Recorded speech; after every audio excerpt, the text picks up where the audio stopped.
Anoti G-Toki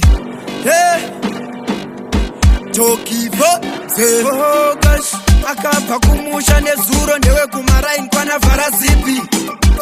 akuti atiimba zvinofadza mwana baba namai mukutandarama tinosangana ane mashoko anovaka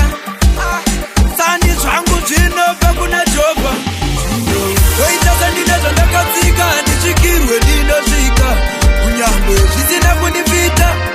nangotumwa neakandisika ini handina zvinoyera ndichakuvhura nzeve kusvika waterera mashoko wangu oita sendapazera mapenguva zvimwe zvacho anobetsera ini handina zvinoyera handisi simba renyama zvitori nemweya sasotiza kana ndaswedera mwoyo yedu ngaiwirira nesa pachihera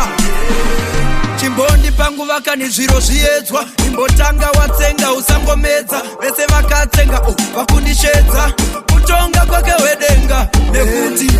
handimbe zvandinoda ndiri kutsvaga munhu wese zvinomubata ziso rangu riri munharaunda pazvinonaka nepazvinoshata sandipa henyu chitambi sezvo pachimiro ndiri pambi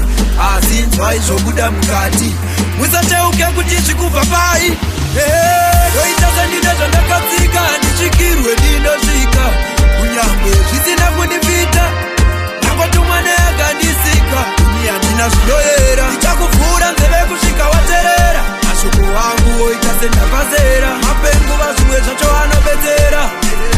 ini handina zvinoyera handisi simba renyama zvitori nemweya sasotiza kana ndaswedera mwoyo yedu ngaiwirira nesa pachihera